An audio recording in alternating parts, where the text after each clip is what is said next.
parler de la création et de la génération. La création, c'est quelqu'un qui crée quelque chose qui est extérieur. La génération, quelqu'un qui crée quelque chose qui est intérieur. La femme, quand elle la femme, elle quelque chose qui la travaille pendant 9 mois et qui la dépasse un petit peu. C'est pour ça qu'elle va constamment avoir un rapport compliqué et un peu schizophrène. Parce que c'est elle et c'est pas elle. C'est elle qui engendre, mais c'est en même temps un processus qui la dépasse et sur lequel elle n'a pas de contrôle.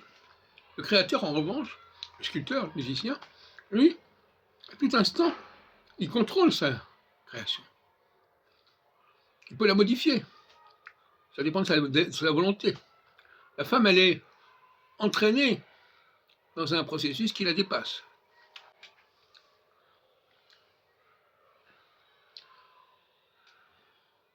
Et ça explique sa psychologie.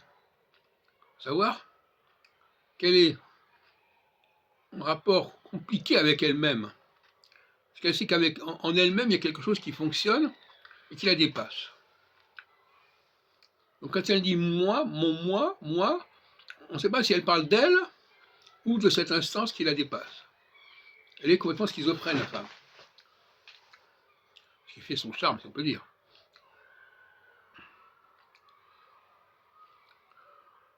C'est l'opposition entre l'objet et le sujet.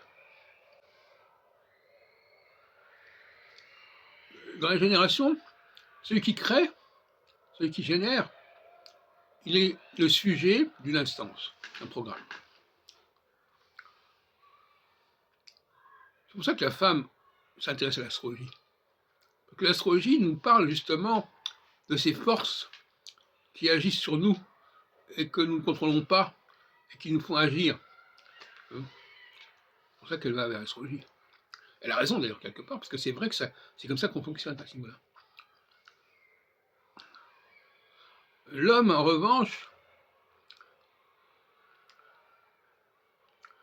il est en quête d'un toute autre chose. Il travaille sur des objets, lui. Il va transformer un objet.